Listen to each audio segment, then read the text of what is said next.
Príjemné nedeľné predpoludne, milí diváci Slovenskej televízie. Vítajte pri 7. vydaní relácie Odpovede z obrazovky. Máme za sebou veľký sviatok, veľkú noc a to sa odrazilo aj na vašich e-mailoch a listoch. Poslali ste ich naozaj veľmi veľa a väčšinou boli pozitívne. Páčil sa vám program Slovenskej televízie, našli ste si v ňom to, čo ste hľadali a nás to naozaj veľmi teší, pretože o tom je Slovenská televízia. Spolu s Veľkou nocou sa stretlo aj 100 mojich prvých dní vo funkcii riaditeľa Slovenskej televízie. Áno, už je to 100 dní. Pomerne krátky čas, ale veľa sme toho urobili spolu so svojím tímom. Veľmi ťažké dni to boli, veľmi hektické dni, ale veľmi veľa práce. Ušetrili sme peniaze, to je najdôležitejšia správa týchto 100 dní krízového manažmentu. Na nákupe služieb sme ušetrili 46 miliónov 800 tisíc korún. Náklady na cestovné sa znížili o 3 milióny 500 tisíc korún. Honoráre klesli o 5 miliónov 300 tisíc korún a obmedzili sme nákup, kde sme ušetrili 9 miliónov 200 tisíc slovenských korún. Je to suma sumárum, keď si to vezmeme, oproti minulému roku, to znamená za prvý štvrtok tohto roku, sme oproti minulému ušetrili 33 miliónov slovenských korún. 33 miliónov slovenských korún. Považujem to za veľmi veľký úspech krízového manažmentu Slovenskej televízie. Je potrebné znižovať stratu. Len takýmto spôsobom môžeme oživiť a ozdraviť slovenskú televíziu. My v reformách budeme naďalej pokračovať a naozaj nás to veľmi teší. Reforma je rýchla, bude rýchla tak, aby ste dlho nemuseli čakať na svoj kvalitný program, ktorý určite dostanete už od 1. januára roku 2004. Tým však samozrejme nechcem povedať, že súčasná kvalita programu, aj keď pri, povedzme, trochu obmedzenom režime by bola zlá. To v žiadnom prípade nie. Robíme všetko preto, aby ste boli spokojní. Jedna veľká udalosť je za nami, druhá nás čaká. Tá minulotýždňová bola veľmi príjemná, tohto týždňová je ešte lepšia, pretože začali sa majstrovstvá sveta v hokeji a to je udalosť, na ktorú čakalo celé Slovensko. Odráža sa to aj vo vašich listoch, v atmosfére, medzi ľuďmi, ľudia rozprávajú o hokeji. Naozaj všetci sme napätí, všetci sme sledovali, ktorí hráči z NHL ešte môžu prísť do slovenského mužstva. Myslím si, že môžeme byť spokojní. Slovenská televízia urobila všetko preto, aby ste si prišli na svoje. Budeme vysielať 31 zápasov. Samozrejme, všetky zápasy hráčov Slovenskej republiky budeme vysielať v priamom prenose. Okrem toho budete mať veľa spravodajstva. Vždy po skončení hokeja večer uvidíte majstrovstvá sveta v kocke. Taký súhrn udalostí, čo sa stalo na šampionáte. Budete môcť sledovať rozhovory s našimi hokejistami, pretože Slovenská televízia má exkluzívne práva na majstrovstvá sveta v hokeji, takže nič nenecháme na náhodu tak, aby ste boli naozaj veľmi spokojní. Dnes naši chlapci nastupujú proti Ukrajine, začíname o 18:50 na STV2, takže všetci držíme určite palce a budeme sedieť pri obrazovkách Slovenskej televízie. Poďme k vašim listom. Matúš z Lučenca sa pýta, budete vysielať príbeh z Bronxu? Nie, príbeh z Bronxu sme vysielali už dvakrát, v roku 2001 aj 2002. Momentálne na ňo nemáme zakúpené práva. Miroslav Kryžan z Trenčína. Uvažujete o vysielaní televíznych kurzov angličtiny? V súčasnosti vysielame kurz americkej angličtiny pre pokročilých. Je to vždy v sobotu predpoludním v Slovenskej televízii 2 a názov je Crossroads Café. Cyklus má 36 častí. Zajtra o 20:30 na STV1 uvidíme v rámci cyklu stretnutia jeden veľmi zaujímavý film, ktorý sa volá Dvojrole. Je to film režiséra Jaromila Jireša a hrajú v ňom Tereza Brodská, Slavka Budínová a Karel Roden. Nech sa páči, tu je uputavka. Ocitnú sa na pokraji života a smrti. Dve ženy, z ktorých žiť môže iba jedna. To nemôžeme. Ale v tele tej druhej. Pamatuju si všechno. Od první třídy až po své 70. narozeniny. Tereza Brodská ako žena v cudzom tele. Čem jedeš, pro koho děláš? Při operaci musíme dostat to včasové. Kdo je Iveta? Jsme boli. My si tě najdeme.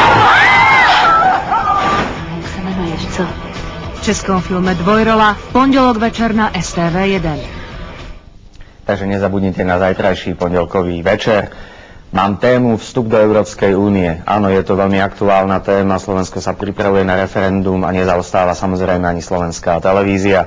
Marcel Podhradský píše v maili: páči sa mi, ako informujete o Európskej únii. Človek sa z vašich relácií aspoň dozvie viac. Podobný list nám napísala slečna Kryhyňová z Muráňa.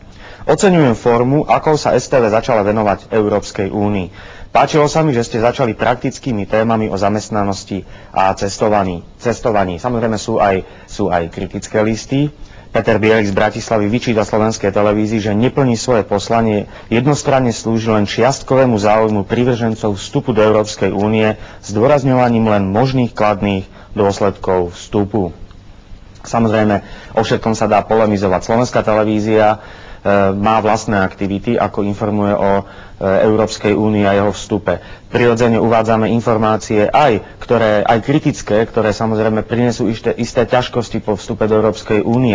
Je to všetko veľmi vyvážené na profesionálnej úrovni. Snažíme sa vám poskytnúť čo najviac informácií, aby ste mali. Beží kampaň, ktorú organizuje oficiálne úrad vlády, ktorú tiež môžete sledovať v slovenskej televízii. Budeme vysielať množstvo okrúhlych stolov a okrem iného budú aj politické strany vystupovať v slovenskej televízii a budú informovať o Európskej únii. Konkrétne od 5. mája až do 13. mája uvidíte v slovenskej televízii každý deň okrúhly stôl s politikmi. Urobili sme to takou zaujímavou formou. Už to nebude tak, jak si pamätáte, pred voľbami, kde sedí veľa politikov a majú pred sebou také zariadenia, ktoré si tak vždy si tak odklepnú ten čas, že koľko ešte majú času a koľko môžu hovoriť. Nám sa to pri vstupe do Európskej únie nezdá celkom taktické. Dohodli sme sa s politickými stranami a urobili sme takú vec, že bude vždy jeden politik sedieť a dva moderátori. A tí ho budú spovedať, tí mu budú klásť otázky. Je to dobrá forma, pretože bude jeden politik mať veľa priestoru odpovedať na rôzne otázky. Budeme môcť ísť viacej do hĺbky, viac o Európskej únii rozprávať a viac aj dozviete. Nemôžu to byť preteky, všetkým nám ide o vstup do Európskej únie, je to veľmi dôležitý krok a je dôležité, aby sme mali aj veľmi veľa informácií. Slovenská televízia nezaostáva, takže verte, robíme všetko preto, aby ste boli spokojní a aby ste sa referenda o Európskej únii určite zúčastnili. Alexandra Hlinková a Peter Randa a mnoho ďalších sa pýtajú na humoristickú reláciu Uragán. Skutočne obľúbená, povedal by som až humoristická bomba na slovenskej humoristickej scéne. Uragán budeme vysielať do 30. júna tohto roku, pretože máme zmluvu. Potom samozrejme zmluva skončí a budeme musieť rokovať s pánmi, s dvojicou pánov Marcinom a Krausom o tom, ako ďalej. Urobíme všetko preto, aby sme si ich udržali, ale Uragán zatiaľ v slovenskej televízii až do 30. júna uvidíte. Andrej Kukľovský zo Zlatých Moraviec píše: som veľmi rozhorčený aj s celou rodinou, že ste zrušili reláciu 5 minút slávy. Túto milú a určite nie drahú reláciu. Milá možno áno, ale bola naozaj veľmi drahá, preto sme ju museli odložiť alebo na chvíľku zastaviť. Skutočne snažíme sa šetriť náklady a niekedy sa to dotkne aj relácií, ktoré máte radi, ale treba vydržať. V novej programovej štruktúre sa určite podobný typ relácie objaví. Pre milovníkov životopisných filmov tu mám tip na štvrtkový večer. STV1 o 22:20 odvysiela jeden vynikajúci životopisný film o holandskom maliarovi. V spomienkach odkrýva svoje detstvo, mladosť, životné zážitky, ktoré ho inšpirovali. V hlavnej úlohe hrá Klaus Maria Brandauer a film sa volá Rembrandt. Nech sa páči. Obdivovaný aj zatracovaný. Jistý Rembrandt van Rijn. Připadá mi trochu starý. Ovládaný obrovským talentom, ale aj túžbou po láske. Chtěl bych si tě vzít. Vy jste ten malíř Rembrandt? Rembrandt van Rijn. Je blázen. Proč jste nespokojný? Co jsem to říkal? Mluvil jste o ideálu. Tak, ano, ideál. A Klaus Maria Brandauer? Teď je to on. Zaplatili jsme vám za ten obraz 500 zlatých. Táněte mi z domu! Co zas má ten blázen stará? V životopisnom veľkofilme Prosím vás, otevřete mi. vo štvrtok v noci na STV1. Vynikajúci film, nenechajte si ho uísť. Ľubica z Komiatíc, chcela by som sa spýtať, či plánujete založiť na internetovej stránke STV archív vami vyrábaných relácií, napríklad noviny STV, odpovede z obrazovky a podobne, aby sme si ich mohli pozrieť aj dodatočne. Je tu neustála snaha zvyšovať úroveň webovej stránky Slovenskej televízie. Obstarali sme technológiu umožňujúcu toto zlepšenie a umožňujúcu aj uchovávanie archívu na stránke STV. Urobíme všetko preto, momentálne ju testujeme. V krátkom čase si určite nájdete aj archivované relácie zo Slovenskej televízie na našej webovej stránke. Pre priaznivcov dokumentárnych filmov tu mám ďalší zaujímavý dokument. V sobotu o 22:30 na STV2 uvidíte pútavý dokument Zisk a strata. Významný poľský filmový a divadelný režisér Andrzej Wajda hovoril o svojom živote a tvorbe. Nech sa páči upútavka. Svetoznámy poľský režisér Andrzej Wajda vás pozýva na premietanie filmu svojho života. Dokument Zisk a strata očami Andreja Wajdu v sobotu v noci na STV2. Jeden veľmi kritický mail sme dostali. Divák, ktorý sa podpísal ako občanský súd, nám napísal: keď budete v nedeľu čítať listy, tak čítajte aj tie kritické, nie len listy spokojných divákov. Ja nie som spokojný s vašim programom.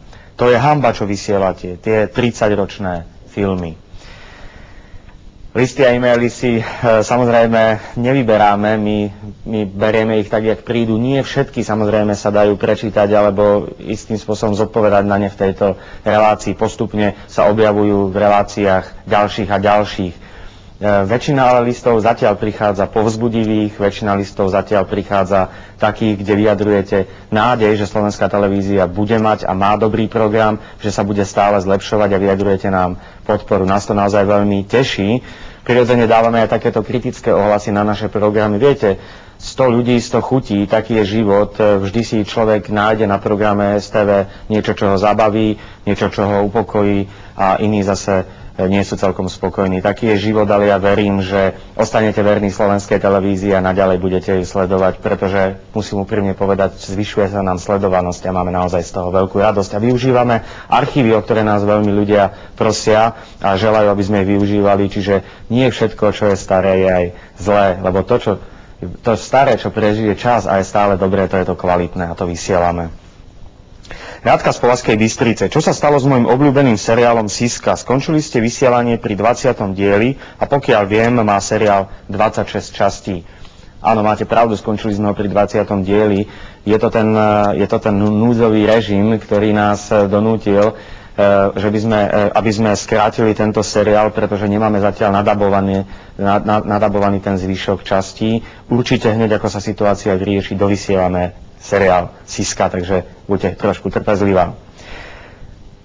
Pokračujem v predstavovaní členov krízového manažmentu. Pán Ľubor Košút, človek, ktorý má na starosti marketing a reklamu. Je to človek, ktorý vyštudoval ekonomickú fakultu. Je to vynikajúci človek a šikovný manažer. Pozrite si so mnou Ľubora Košúta.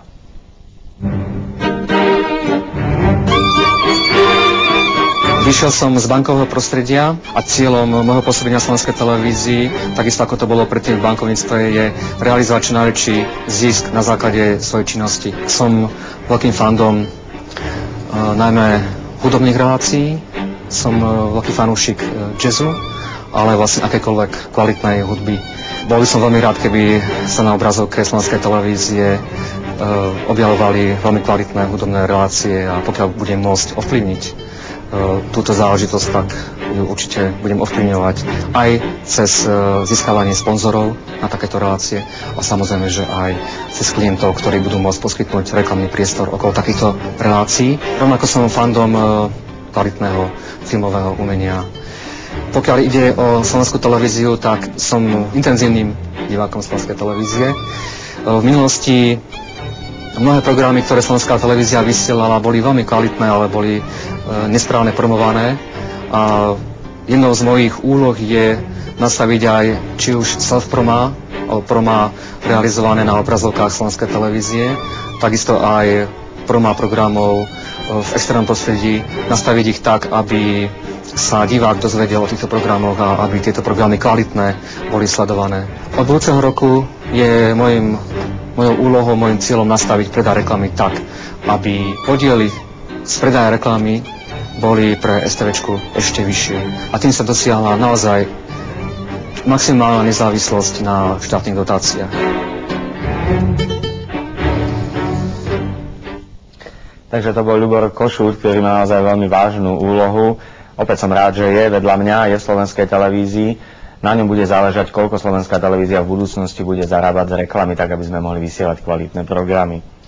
Milí televízni diváci, končí sa 7. vydanie relácie Odpovede z obrazovky. Píšte mi prosím aj naďalej na adresu Mlynská dolina 84545 Bratislava alebo na známu e-mailovú adresu riaditeľ@stv.sk. Prajem vám krásnu nedeľu, pevné nervy pri hokejovom zápase našich chlapcov s Ukrajinou, pohodový týždeň a teším sa budúcu nedeľu. Dovidenia.